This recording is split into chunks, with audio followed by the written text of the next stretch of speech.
adults with intellectual and developmental disabilities. I'm Andrea Whitwer. I am a psychologist at the Nysonger Center and the director of training here.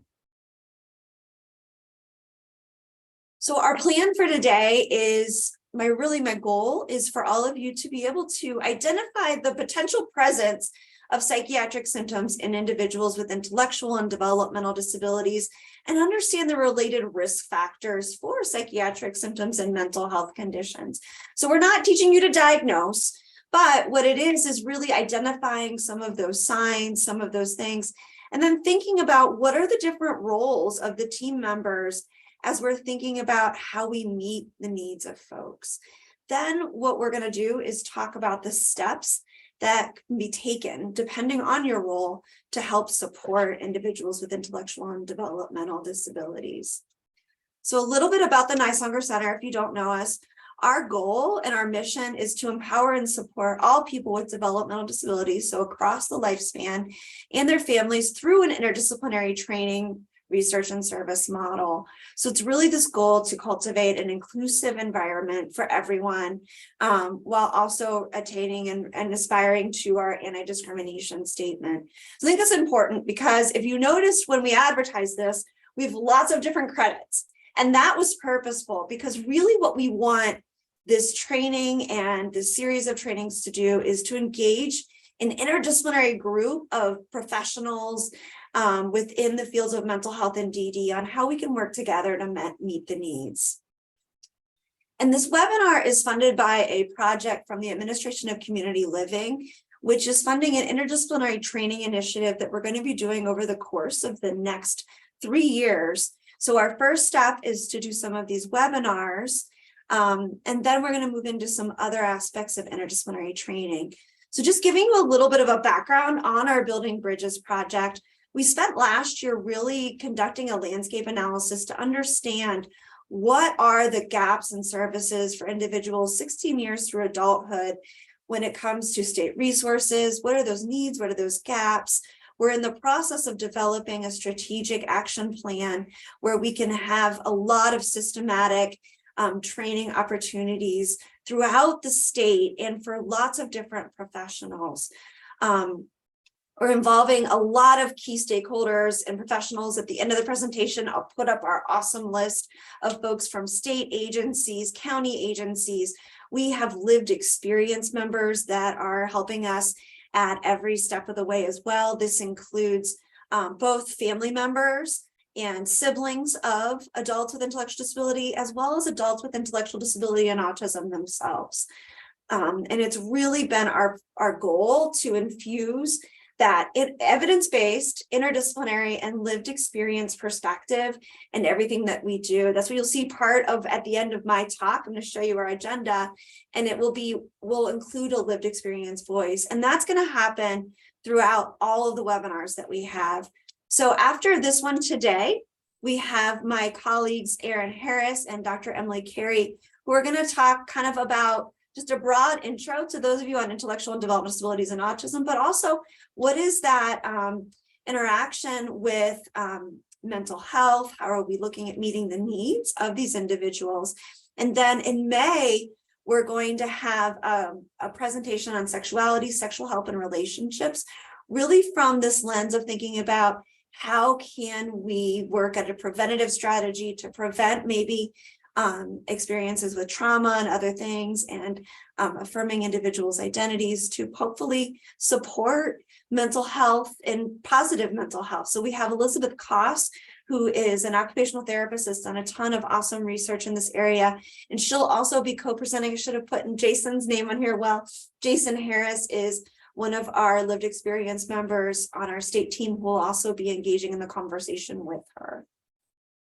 So today, I'm going to talk with you, not at you, for 40 minutes about this interdisciplinary approach and what the research and best practice tells us we should be doing. Then we're going to hear from a recorded interview that one of our key stakeholders completed with us about their lived experience, and then have some time for questions. As I said, Post-evaluations will be sent after the session. You need to stay on for the whole session to get your continuing education credit, and then also complete that post-evaluation. So we're going to talk about these things. As I said, I'm going to try to monitor the chat because I'd love our goal with this whole project is to be responsive to what you are all looking for to help you in your daily work. So my goal is to give you some theoretical stuff and some of those pieces, but some actionable things that hopefully all of you can take back to your teams to think about how you can implement them. And when I think about mental health care, I really want you all to think from that, how do we identify symptoms? How do we get those referrals? How do we get a diagnosis? How do we get folks with treatment? But we also want to think about what happens on either end of those two spectrums. So how can we prevent mental health? How can we support someone who is stable with their mental health after they've undergone treatment or why they're in treatment? And so we're going to spend this time talking about this, and these other webinars are really going to hit across all of these different spectrums over the next 6 months. So why is this important, especially for our folks that work within DD services? We know that there's an increased risk of mental health problems for individuals with intellectual and developmental disabilities, especially because they're at risk of so many different risk factors associated with mental health problems, such as stressful family experiences, stigma, abuse, neglect, unemployment, decreased lack of self-determination, and decreased lack of supportive friendships. And that plays out. We see within individuals with intellectual and developmental disabilities, the rates are really wide. We're still working on measuring them effectively, but between 10 and 60% of adults have some type of mental health problem. I think when we look at it in general, about 30 to 40%, if you look at most of the studies, that seems to be. So 1 in 3 of the folks that you work with throughout their lives are going to have a mental health problem. And they're 3 times more likely than their peers without an intellectual disability to experience depression. Same rates are happening within children. That same rate of, it's like 30 to 40% of kids with intellectual disabilities report and present with some sort of psychopathology. We look at autism.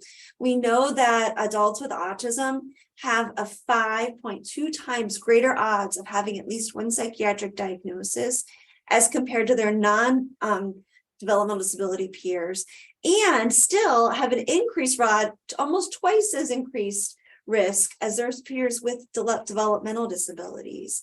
So it's really important that we make sure that we are understanding this risk when we're working with populations. And the rate of these diagnoses range. When we look at adults with autism, we see high rates of ADHD, major depressive disorder, generalized anxiety disorder, social phobia that is in addition to social difficulties associated with autism, as well as substance abuse. So we're talking about a range of different mental health concerns that we really want to make sure that we are identifying and helping to support and getting those folks linked with the services that they need. And I mean, these are things that all of you know because you work with our individuals, but there are lots of impacts that additional co-occurrence of a mental health concern adds on. We see exclusion. So if you're someone with an intellectual disability or autism who has an additional diagnosis, often you can be excluded from certain groups, social groups, other places. There's an increased risk of emergency services, which also has with it a host of other increased risks. We see increased risks of parental stress and caregiver stress. We know that often there's a bi-directional relationship there too. So you have a caregiver who is experiencing increased stress that then impacts the individual, which then impacts the parent. So there's this bi-directional impact that happens there. high rates of psychotropic medications. Often it's very important, and those are the best practice to prescribe them. But we also want to make sure that we are supporting folks and really identifying them and getting them to treatment so that we hopefully can limit the amount of psychotropic medications. And we really see in this group poorer long-term outcomes and functioning for the individual. So it's important. We need to do this. But first, we have to identify folks that are having these difficulties. And this is that first step of that interdisciplinary team approach. This is important. So you think of maybe the family physician or a psychologist or a psychiatrist as the one who's going to identify them. But someone has to get to that person first. So this is why it's really important that we have a whole team approach. We need to include the individual. If they're saying they're having difficulties, if they're showing difficulties, we need to listen to them. We need to include them in that conversation. We need to have parents and caregivers understanding what to look for and feeling empowered when they're having initial concerns to come talk to those folks they work with every day, to get support, to feel empowered, to get referrals that they need them. And we need providers. He said, this isn't just something that a psychiatrist or even a PCP can do. Someone is noticing that someone is increasingly tearful. They're losing interest in things. They seem to be not sleeping as well, changes in behavior. Those are things that we're going to talk about can really be indicative of a mental health concern or other things. And this is where yet again, you may or may not be the person who diagnoses, but you can certainly say, I'm concerned about so-and-so. Why don't we try to think about ways to support them and get these things addressed? Same thing with educators and work staff. Folks that are working with folks at their work placements, you can see a change in productivity, in mood, and how they engage with their peers. There's a lot of ways that we all can pick up on those symptoms or potential symptoms of psychiatric diagnoses or psychiatric symptoms. I'm not saying it's easy. There's some challenges, and we'll kind of talk about those. But I do want you all to kind of come away with this thinking, I do have a part in this, and this is okay. I have a sense of how I can do and how I can help support.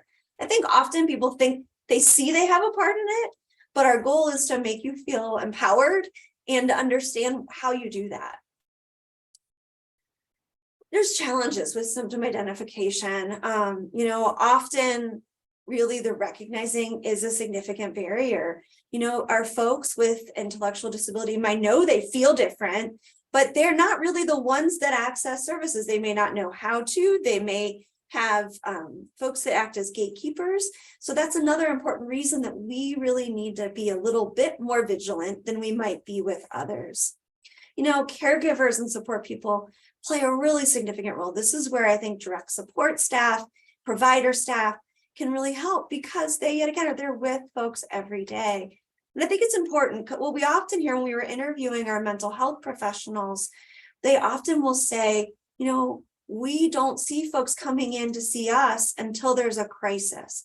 Families are just trying to manage everything on their own. And I think there's a number of different reasons for this. One of it is this idea of diagnostic overshadowing. So this is this idea that often there's this thought that people can think that a person is displaying a behavior and it's just due completely to their intellectual disability. Well, they don't want to engage socially because they have an intellectual disability.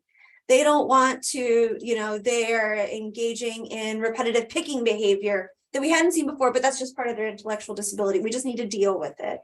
But I think it's really important for us to realize that we need to see beyond the individual's disability, the individual's autism, to understand that there can be co-occurring psychiatric diagnoses that need to be addressed. And I think letting family members know that this is all not just part of the disability. There's something else going on, and there are additional supports that we can get in place for them. I think you can see this, as I said before, depression is a key one. Well, someone will be like, well, they're not interested in engaging socially. Well, that's their autism. Well, no, if they were engaging with different groups and doing things previously and now not, that might be a sign of depression. Obsessive and compulsive behaviors we can see folks with autism having obsessive and compulsive disorder, but often they can be attributed to just autism. Same things with like ADHD and anxiety. That's why it's really important for us to look at that. We're going to talk about some skills that you all can take to see. And a lot of it, the basic take home is if you see a change, it's worth looking into, right? It could be something else. We'll talk about different reasons for those changes, but it's likely not just the disability if there's a change in function or behavior or mood or the person's ability to do what they normally could do. The other aspect that we have is communication. So we're really excited. We have a speech and language pathologist that's going to present in June, talking about how to support the communication needs of adults with intellectual disability. This kind of gets into, that topic itself isn't mental health, but how do we get people to communicate how they're feeling? How do we get people to communicate what's working for them with their interventions? That's a key part. How do we make therapists feel comfortable working with adults with ID? It's really starting to understand where those challenges are. So they can have difficulty interpreting or reporting on their internal states, even our folks with autism. We tend to sometimes rely on secondary reporters, parents, caregivers, and that can be very helpful, but also very challenging. You know, if I were to ask your significant other or your coworker about your mood, they might be able to report on it a little bit, but probably not how you're feeling on a day-to-day basis. So we really want to think about how can we engage with that self-report bias? How do we get different strategies? There's an old article now by Finley and Lyons that talks about there are some problems we need, like someone who might just agree with everything you say, or someone who is going to just kind of pick one answer and go with it. But there are strategies that we can use that will allow us to really kind of get around some of those things. So thinking about, we know there are barriers, but there are ways that we can get around it for sure. Okay, so what can we do? As I said, the biggest one is watching for changes in behavior. So if you see someone who has an increase in agitation, increase in energy level, or a decrease in energy level, a loss of interest in activities, you know, and it may not be the same as somebody else's activities. My one lovely woman that we were talking with collected Vera Bradley journals. She loved these things. She would talk to you about them, and then all of a sudden stops talking about them, stops wanting to go to the store when someone asks her to go shop for them, watching for those changes and loss of interest in activities. Other big ones are problem with sleep. Someone who maybe didn't have difficulties with falling asleep, or people who are all of a sudden waking up in the middle of the night, waking up early, weight loss and weight gain. Those can be symptoms of a psychiatric diagnosis or other things. We're going to talk about how do we kind of get with that. Listen to the individual, find out what's going on with them. Tracking moods, and we're going to talk a little bit about some resources now and in coming webinars, but using faces to just kind of ask folks on a daily basis, how are you feeling? How does this describe, which one describes you today? Can be a really important thing. And then when we start to see those things, we can talk with the primary care physician, potentially get those referrals for mental health evaluations. So this is what I would like everybody to kind of think about. This is a fabulous I've adapted it so it's a little bit easier to read on the side, but it's in a clinical topics and psychiatric manual. And it's really thinking about, you have someone who's presenting with a behavioral or emotional concern. So those changes that I talked about, we want to kind of think about it from this hierarchy. So the first one is, well, let's look at health. Well, if there is an increase in weight or a decrease in weight, difficulty sleeping, irritability, we need to look at those things to rule out any type of medical condition. So we need to look at that piece. So we've ruled that out. That's why the primary care physician is often a good point of contact first. Then we want to look at the environment. What's going on? Are there problems with the person's supports? What are the expectations like for the person? Are they in a supportive environment? Are there really challenging things in their environment that have come about, and work on adjusting those supports and expectations. If that's not a concern, then we want to go to lived experience. What might have happened recently? This could be something as significant as a trauma, abuse, or neglect, but we also know that sometimes those traumas are not as obvious to you or I, and there's research that says that everyone experiences trauma in a different way. A changing caregiver, often a direct support staff who leaves, feels like a loss to the person. So looking at some of those life events, did they graduate? Did they change workshops? Did they lose a roommate? Really looking at these things. Did they graduate at 22 from high school and they dropped off of a social cliff and they don't have those social connectedness? So we want to look at those. And really what we want to kind of think of, the one thing I couldn't get to go very well on this, and I'm going to take my laser pointer and kind of show you, is really what we want to kind of think about is you address the health and say, okay, is everything better? Are we doing okay? Or are we still having difficulty? If we're still having difficulty, then we still keep going through this. So it's kind of this idea of, we look at health and say, okay, there might have been health things. How are we doing? Are there still issues? Okay, then let's go down to environment. Let's look at this. Are we still doing okay? Or did that work? Are we doing better? Or do we still need supports? Then let's look at this. Then we really want to look at this idea of the psychiatric disorder. It's really important. You know, we've seen folks that will start hitting themselves, and that could be a sign that there's increased agitation and mood changes. It might also be that they have an ear infection or a toothache or other things. So these are the important things that we want to make sure that we address before we move into these other pieces. The other thing that's so important as we go through all of these areas is to consider also, what are the individual strengths that we can capitalize on? What are those vulnerabilities that they may have?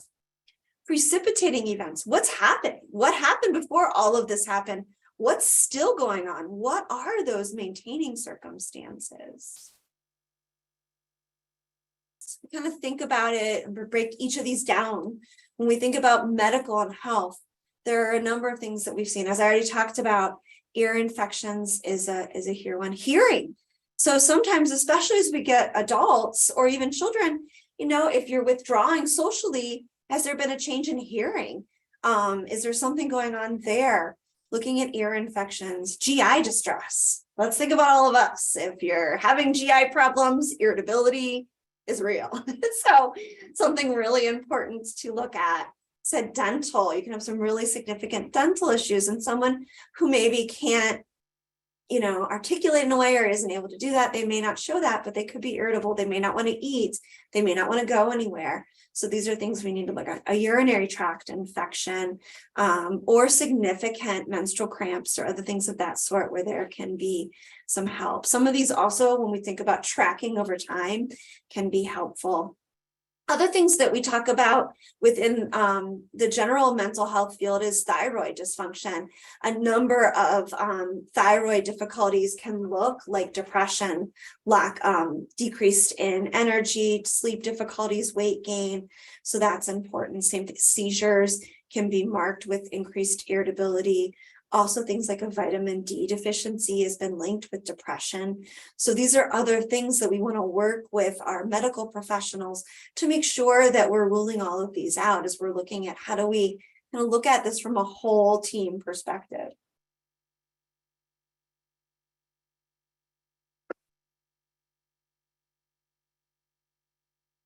Think about environmental perspectives. So I gave you guys some examples here, changes in those supports, staff changes, social connectedness. This is where I love you all. You guys did a great job introducing yourself and putting your names in the chat.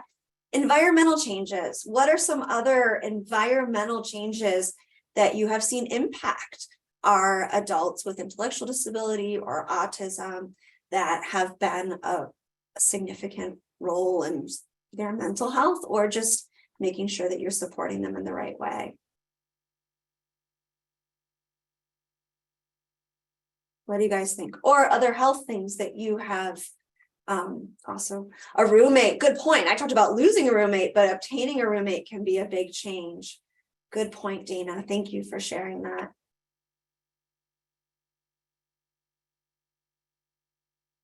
Loss of a caregiver.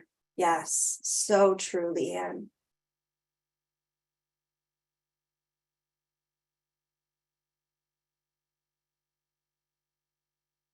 Provider changes. Yeah.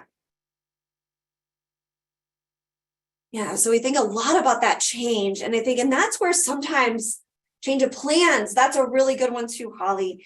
And I think that's another piece. We talked about that lack of self-determination and someone who maybe was really excited about something and it's coming up, or the change in venue. They don't maybe feel like they have control. So really talking with your staff, talking to the staff, brainstorming with the team. How can we like give them choice or have them understand things a little bit more? What is it about the change that's causing them distress? All of those pieces. Oh, change in scheduled staff, constantly happening, right? With so much, with our workforce crisis currently. So I think this is a huge one that we want to address. And I think we get at it. I'm talking about it from we have a change in mood, let's look at it. But I also think this can be gone from a preventative perspective. If we start to see those little bits of irritability and such, how can we address some of these things?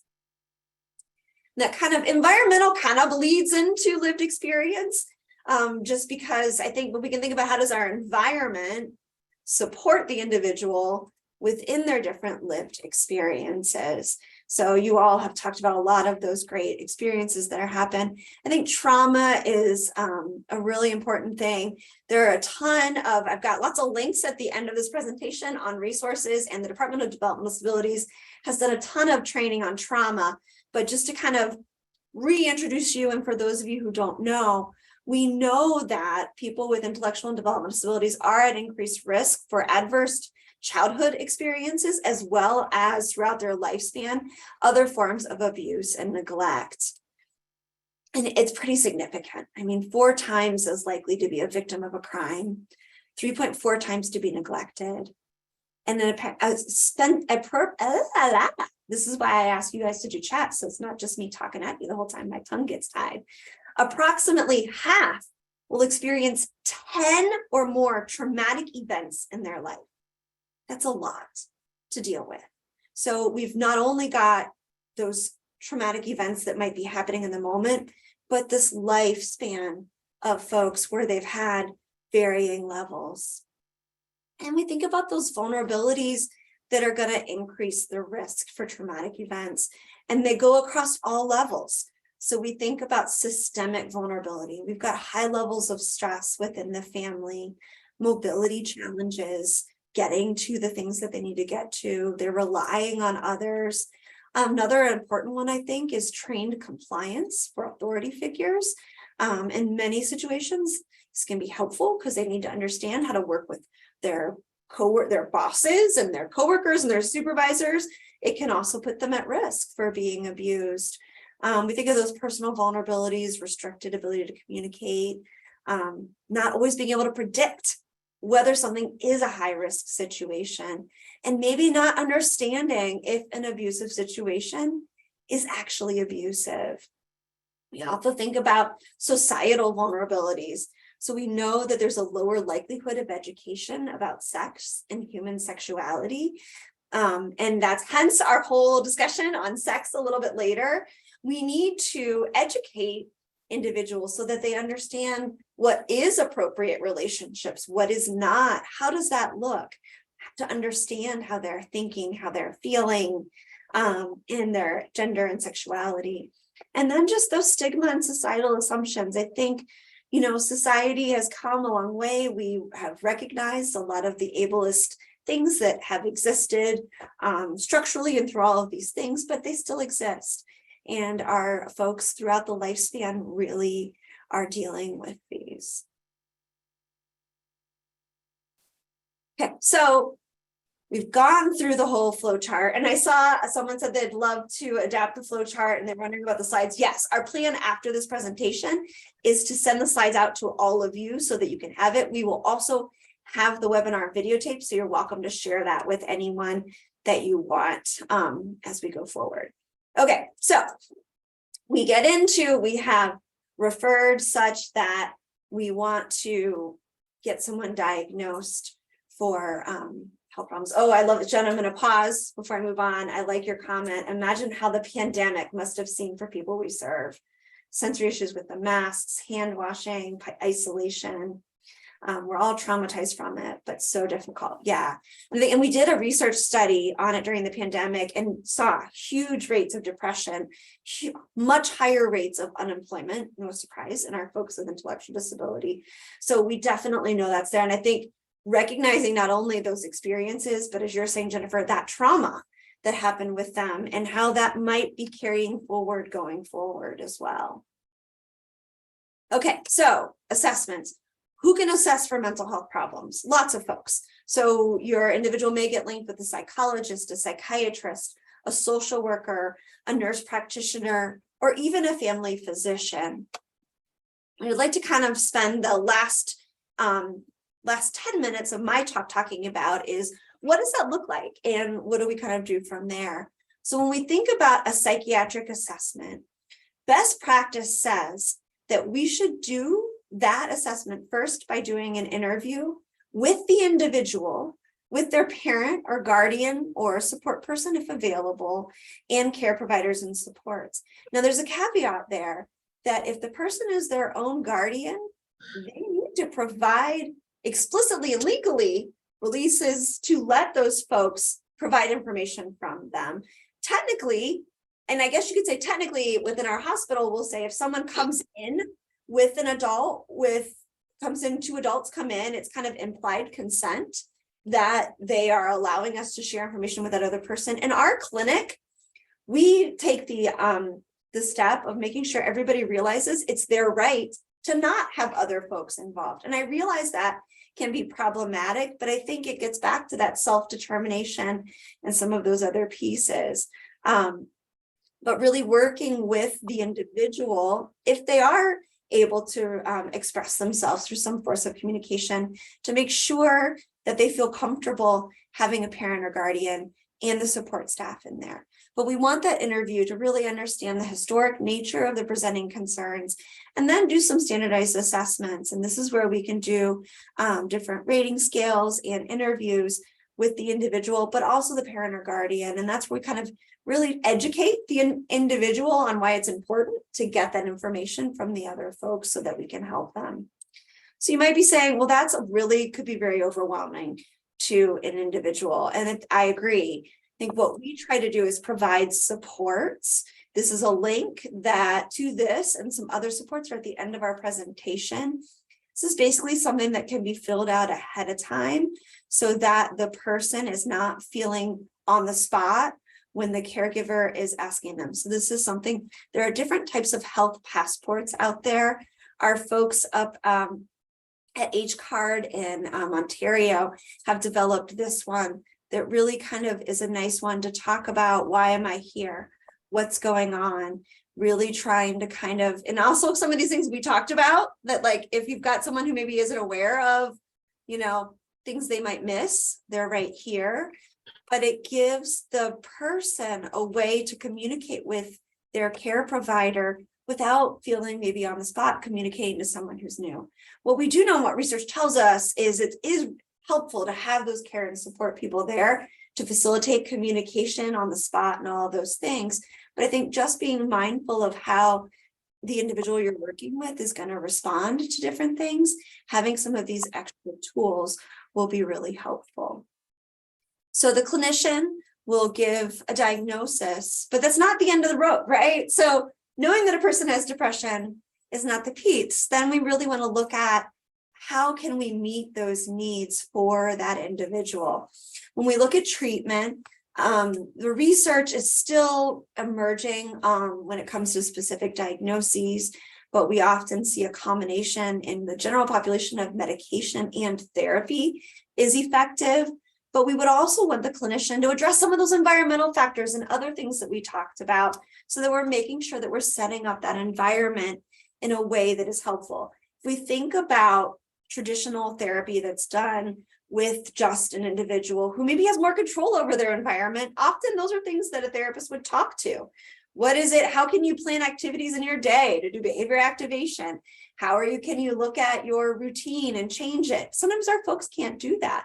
So they may need a little bit of advocating on their part so that their support staff and others understand that. So why I said that the research is still growing, what we do know is that mental health treatment is effective for adults with intellectual disability, and cognitive behavior therapy, things like mindfulness, or a treatment called Soles of the Feet, which is a pretty kind of easy mindfulness practice that's been used with a range of individuals of different IQs, has been effective. And there are clinicians out there that can do that. We're working on building up more of those, but it's important too for clinicians to know that there are resources, and there are even randomized controlled trials that are telling us that in adults with intellectual and developmental disabilities, things like dialectical behavior therapy, cognitive behavior therapy, and mindfulness and behavior activation can all be really effective. So I think for the clinicians on there, we'll be talking more specifically about on here treatments at a later webinar, but we have some resources at the end of this document, as well as I said, you'll be able to see these. So you may not be a clinician. One, I want you to realize therapy is helpful, but also, as we talked about, how can you as the provider support, identify those changes in behavior, support a referral. If they're asking for help, think about it. Help with transportation. I think telehealth is incredibly fabulous in that it reduces a lot of barriers for us. Sometimes folks need that in person. They may need some assistance. As I said before, caregivers and support staff can also be involved in therapy. We want to think about it with permission of the individual and really talking about the clinician so that it's a thoughtful process. Where within the session should we involve people? Where within the intake, how within the intake should everybody be involved and given a voice? I'm going to end on this, this quote before we go into our lived experience report, and then we'll have plenty of time, hopefully, for discussion and questions.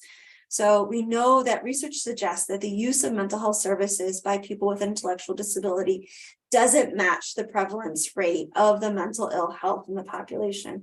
So we really need to, I think there are barriers to that as far as getting clinicians and those pieces, but we also need to make sure that those folks who are experiencing symptoms are getting services and supports and thinking about ways that we as a group.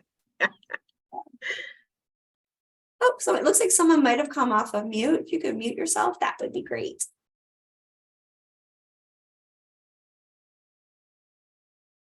All right, so now what I'd like to share is a recording of our social worker, Erin Harris, who did an interview with a individual with autism who's talking about their mental health concerns and how their interdisciplinary team and their different team members support them.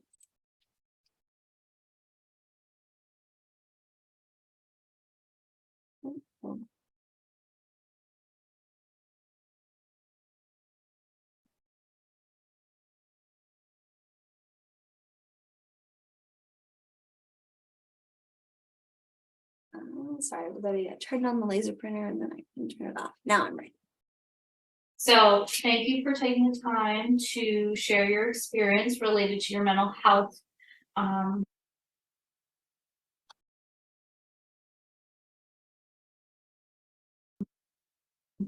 Today, we appreciate that you're here. The topic that our webinar attendees are learning about is an interdisciplinary approach to meeting the needs of mental health for adults with intellectual and developmental disabilities, including people with autism. It's important that all team members who support adults with developmental disabilities understand that they also hold a key role in supporting those mental health needs.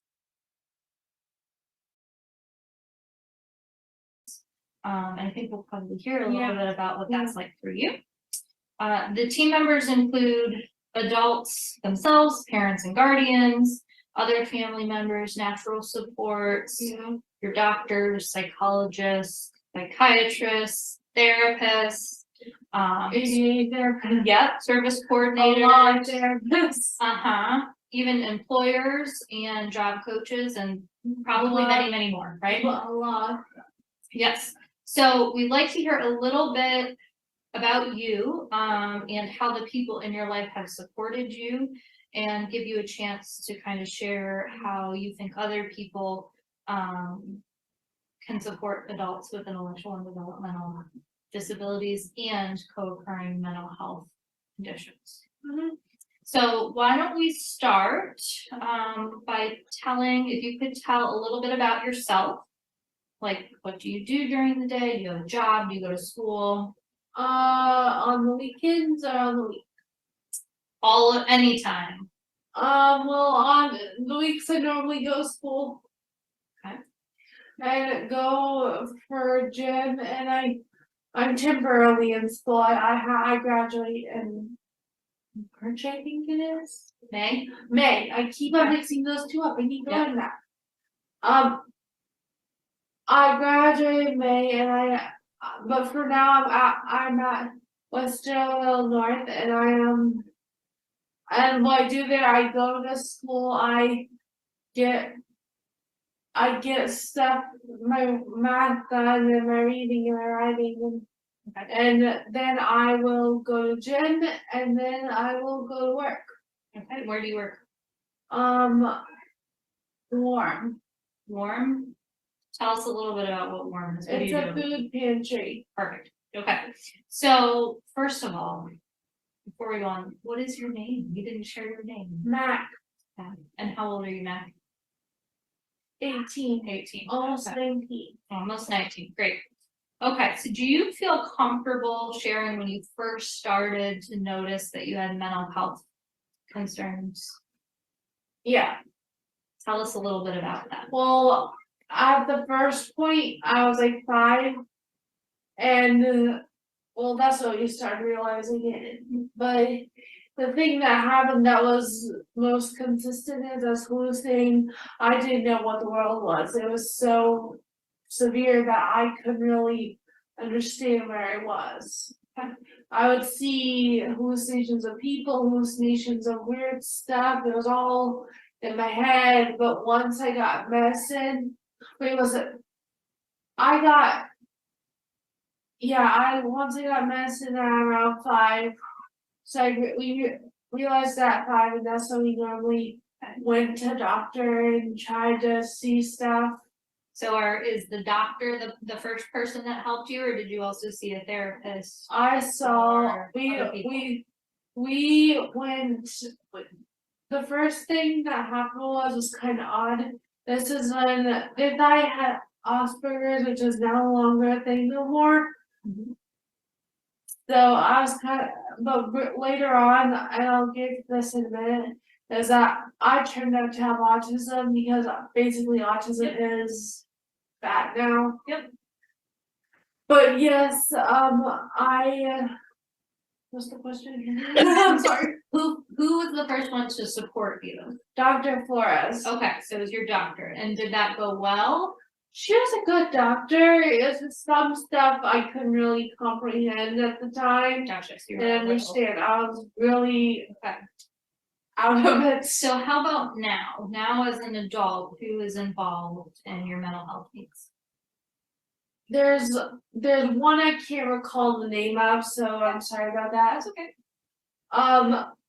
There's Abby Parker, ABA therapist. Okay. I'm thinking of other ones. I have a lot of therapists, So you see an ABA therapist, you have teachers, psychologists. How about with your medicine? Who do you see for your medicine? Sometimes Dr. Rispin, sometimes someone else. Okay, so sometimes the doctor, Like do you know if they're a psychiatrist? I see several different medicine Okay, doctors, gotcha. so Okay. And do you feel like they work together? they work together when I'm not there. Okay. They know if I'm there, I'll just get frustrated, walk right out of there.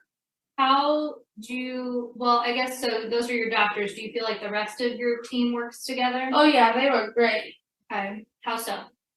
Because they know that I'm not just a everyday case. They know I have different stuff going on, Okay. just like everyone else does. Everyone should be treated with equal boundaries. I feel like that they should learn to treat people with what they need and learn to work together, not work apart. Gotcha. Do you know, so you said they work together, do you know how they work together?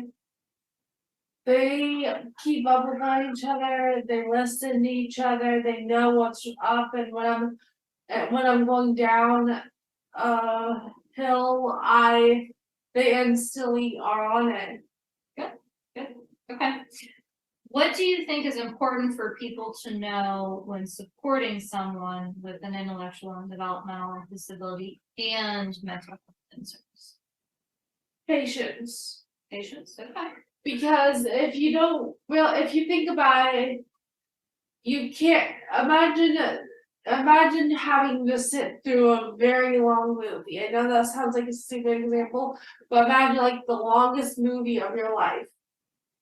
You have to sit through that movie forever and you can't really get out of it. Right? So Otherwise you wouldn't know what's going on. yeah, so what I feel like parents and everyone should, doctors, everyone should learn this patience, because every case is different, every level is different. Everything is different, it just depends on the person. They could be throwing things and screaming, or they could be chill and calm. And they could be just one left alone. Right. And that's another thing. You need a lot of mental hospitals are like, oh, we're just gonna lock them in a room. You can't instantly go to that, because that's one of the things I'm very against. Because I feel like that should be at the last minimum resort. Because my personal thing is that you're not really listening to them. You're not asking them what's going on. You're putting them in a prison. You're saying you're bad, so you have to go sit in a pad room. How is that fair? Right. You should listen to them first and say, hey, what's wrong? Let's talk. Before you just push them in a room and say, you're a psycho. Makes sense. Makes sense. Because I've been called that before by my teacher. How did that feel? Felt very bad. Well, I think that another thing that I would say is that treating it in a mental hospital with autism and the intellectual and all that is very complicated. You have to approach it very different. Yeah. Because if you think about it, you're taking with me, I feel like I'm a little kid in a dungeon in the dark alone. And I don't feel safe when I'm in a mental hospital because nothing helps me. They don't ever cooperate with what I need because they can't understand what I'm on. Well, it sounds like you feel like a lot of times they don't listen. And They don't kind of the listen. number one thing for you. They don't Like, listen, and the thing is, I try to explain to them, hey, I'm different than your other clients. I'm different and I can advocate for myself. You think I'm this helpless person that can't advocate for themselves because of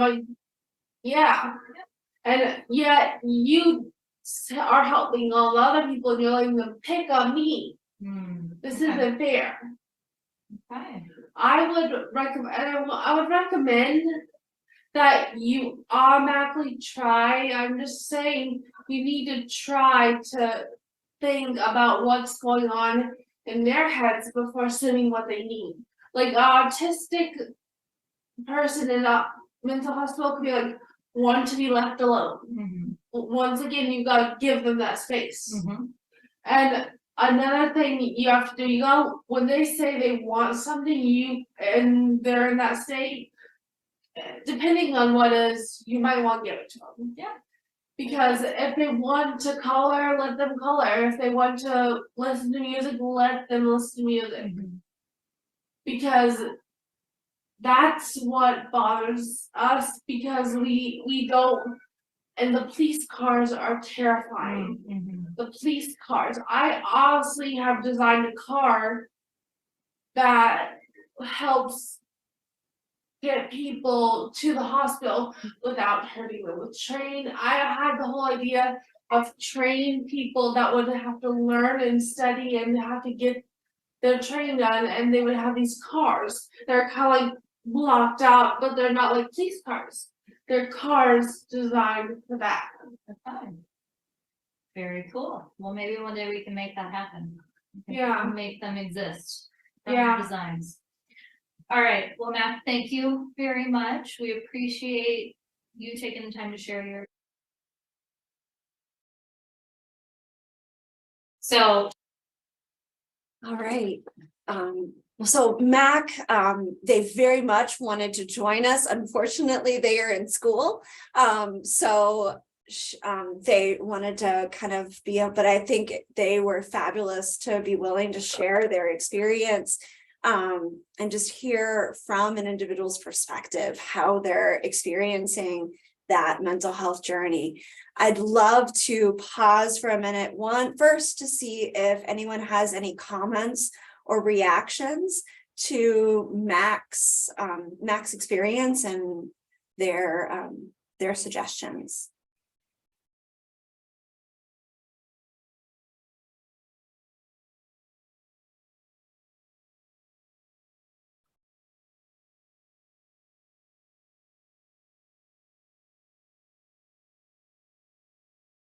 While you all are thinking about your comments, oh, there we go. Kari's got one there. I'm gonna just say for 1 minute, the car thing was awesome. I was on a call yesterday with another work group that I'm on, and apparently Oklahoma is literally working on what Mac is talking about, where they have a new system when someone dials 988 that they're sending other types of cars than police cars to help transport people who are in mental health crisis. So it was like made a mental note that I want to link Mac up with them.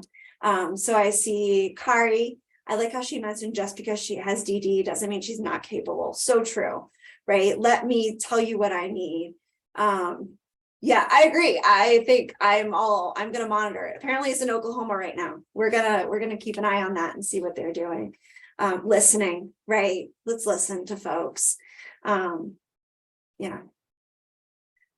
Let's see the description of being left alone and being asked on what they want to do when they were in crisis.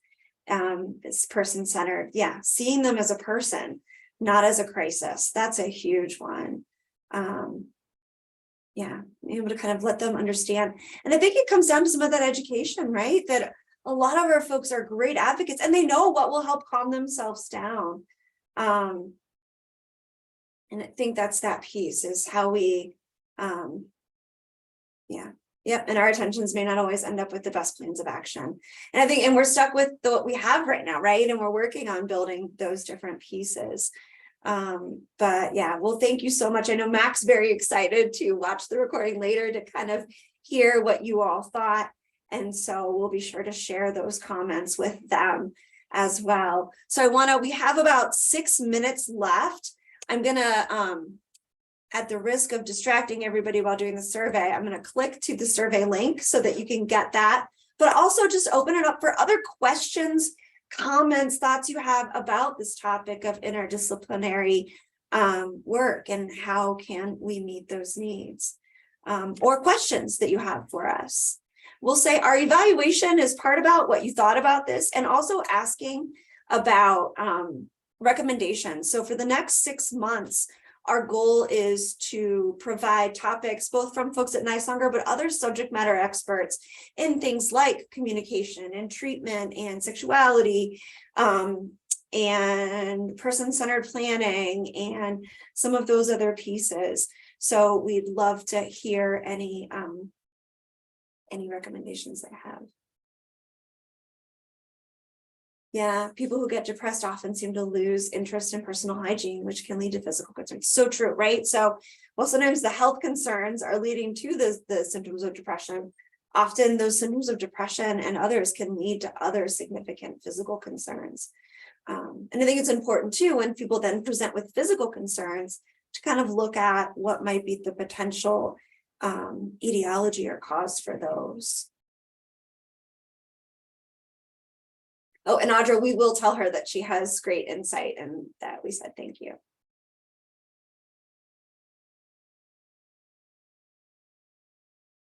So Celeste is asking, how might the diagnosis of mental health impact one's eligibility for board of DD?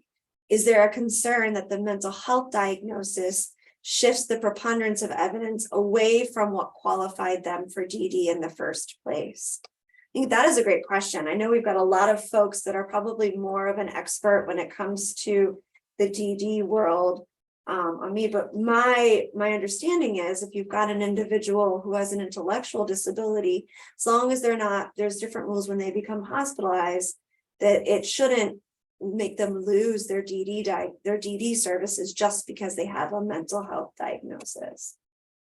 I was going to look and see who is on here who might be able to, anyone else that could maybe provide more, and maybe that's a nice future webinar place to go on to, is understanding how the different systems and eligibility go forward there. Anyone who's on the call, feel free to unmute if you have any insight about that shift in eligibility. Yeah, eligibility for DD services are reviewed at ages 6 and 16 and will verify their diagnosis. Yeah, and that DD is the primary diagnosis. So yeah, that was my impression as well. It's always helpful to get it from our folks that are helpful. Yeah, so we think about someone who has the developmental disability diagnosis, they get the mental health diagnosis. They're still in the DD system. The DD system is still meeting those DD needs, but let's think about how we could pull in some of those mental health supports. And that's very much what our goal in Ohio is to do, is to work at these folks that are in different systems and think about it. I'm going to click away from our link. I'll promise at the end I'll go back to it. But we do have a mental illness intellectual disability coordinating center of excellence, which is dually supported by the Department of Developmental Disability and Ohio Mental Health and Addiction Services. So there definitely is this want to work together.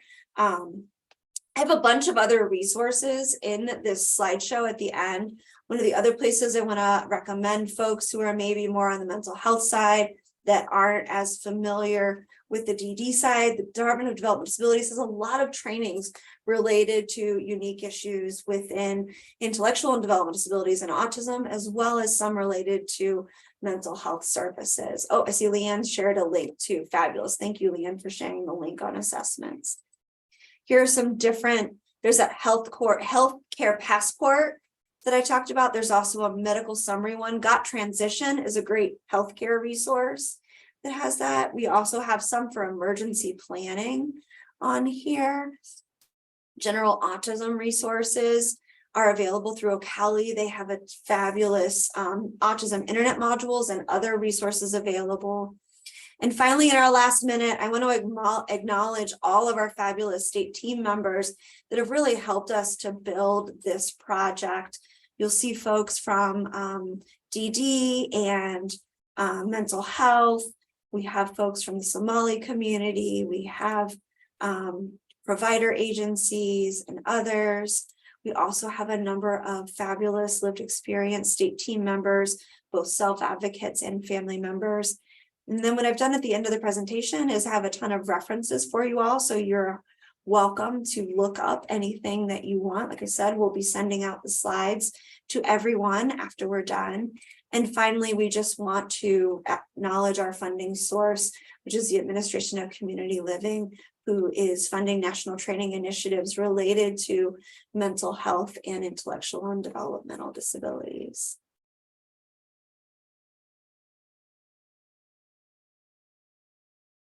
With that, I will stop sharing.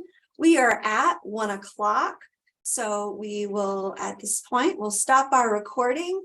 And then I'm also happy to stick on here for a few more minutes if anyone has any questions that they would like to pose to us. But thank you so much all for joining. Hope you'll join us again on